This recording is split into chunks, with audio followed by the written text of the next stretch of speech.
Badlapur case के मुख्य आरोपी अक्षय शिंदे के पुलिस एनकाउंटर में हुई मौत के बाद से ही सियासी गलियारों में हलचल तेज हो गई। अक्षय शिंदे के एनकाउंटर पर परिवार सहित तमाम विपक्षी नेता पुलिस कार्रवाई पर सवाल उठा रहे थे, लेकिन अब इस खबर में एक और मोड़ आ गया।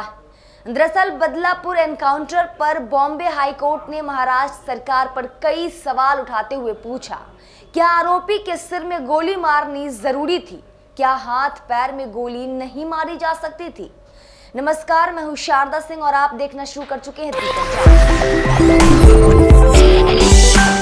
दरअसल 12-13 अगस्त को ठाणे के बदलापुर स्थित एक स्कूल में पढ़ने वाली 3 साल की 2 बच्चियों के साथ स्कूल में काम करने वाले सफाई कर्मचारी अक्षय शिंदे ने कथित तौर पर रेप किया था, जिसके बाद दोनों बच्चियों स्कूल जाने से मना कर रही थी।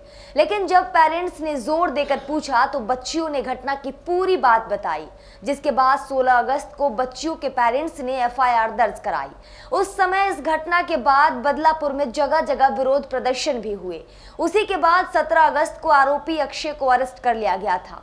लेकिन बीते दिन 23 सितंबर को पुलिस एनकाउंटर में आरोपी अक्षय शिंदे की मौत हो जाती है, जिसके बाद परिवार वाले तो आरोप लगाते ही हैं, साथ के साथ विपक्ष भी पुलिस कार्रवाई पर सवाल उठा रहे थे। लेकिन अब बॉम्बे हाईकोर्ट ने आरोपी अक्षय शिंदे के एनकाउंटर पर भी सवाल उठा दिए। दरअसल अक्षय के पिता ने बॉम्बे हाईकोर्ट में याचिका लगाकर एनकाउंटर की एसआईटी से जांच की मांग की। इस पर जस्टिस रेवती मोहिते डेरे और जस्टिस पृथ्वीराज चौहान की बेंच ने सुनवाई की। बता दें कि अगली सुनवाई 3 अक्टूबर को होगी।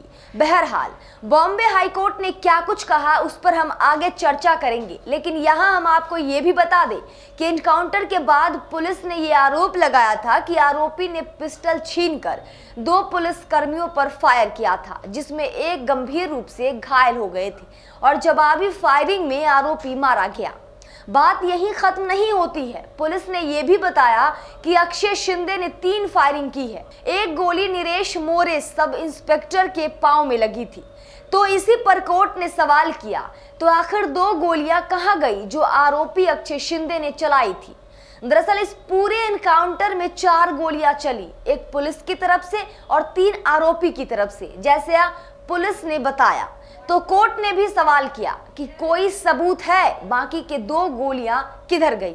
लेकिन इन सवालों का राज्य सरकार के पास कोई जवाब नहीं था। इसके अलावा कोर्ट ने एक और टिप्पणी की। कोर्ट ने महाराष्ट्र सरकार से पूछा, हम ये बात कैसे मान ले कि 4 अफसर एक आरोपी को नहीं संभाल पाए? अगर हथकड़ी भी लगी थी आरोपी को तो उसने कैसे गन छीन ली? फिर उसने गन का लॉक कैसे खोला था? कोर्ट ने यह भी कहा, अगर उसने पुलिस वालों पर गोली चलाई भी तो सेल्फ डिफेंस में, और आप तो 1992 बैच के ऑफिसर हैं, आपको ये तो पता होना चाहिए कि सेल्फ डिफेंस जैसी स्थिति में आरोपी के पैर पर गोली मारी जाती है, ना कि सिर में। किस तरह की आपकी ट्रेनिंग है? आप आदमी भी ये जानता है कि सेल्फ डिफेंस में पैर पर गोली मारी जाती है। यहाँ एक सवाल उठना लाजमी है कि गाड़ी में जब 4 अफसर थे तो जब आरोपी ने गोली चलाई तो बाकी के 3 अफसर क्या कर रहे थे? क्या एक आरोपी 3 अफसर से नहीं संभल सकते? कोर्ट ने तो एनकाउंटर पर ही सवाल उठाए हैं। कहीं ना कहीं कोर्ट ने इस एनकाउंटर को फेक एनकाउंटर बता दिया है।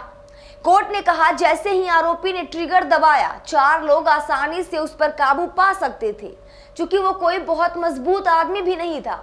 यहाँ स्वीकार करना बहुत मुश्किल हो रहा है कि इसे एनकाउंटर नहीं कहा जा सकता है। यहाँ सबसे हैरान करने वाली बात तो यही है कि कहीं भी सीसीटीवी में आई विटनेस नहीं है जो उस एनकाउंटर को देखा हो। जैसा कि पुलिस ने बताया, आरोपी ने गन छीनी फिर फायरिंग की, तो उस दौरान किसी ने तो देखा होगा।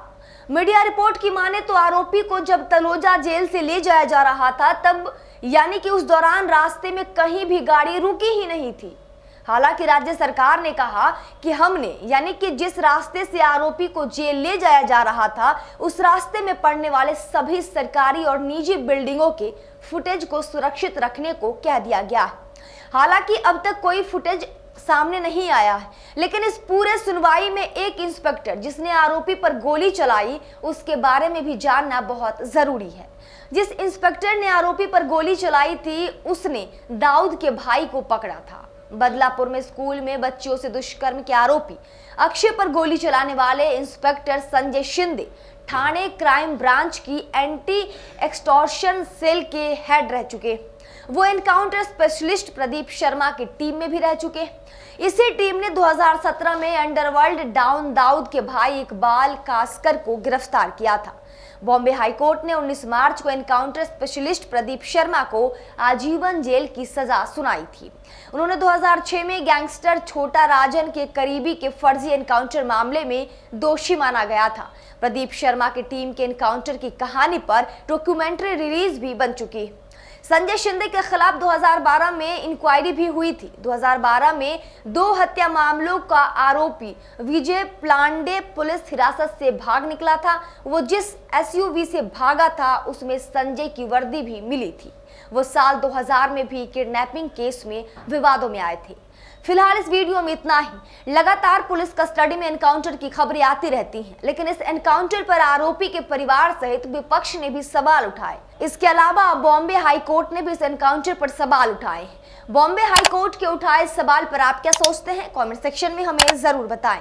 अगर आपको ये वीडियो पसंद आया हो तो वीडियो को लाइक करें और ज्यादा से ज्यादा शेयर करें ताकि ज्यादा से ज्यादा लोगों तक ये जानकारी पहुंच सके। साथ ही हमारे चैनल द कंट्राप को सब्सक्राइब कर लें और बेल आइकन भी प्रेस कर लें ताकि हर अपडेट आपको सबसे पहले मिले। देश दुनिया की तमाम खबरों से अपडेट रहने के लिए देखते रहिए द कंट्राप। धन्यवाद।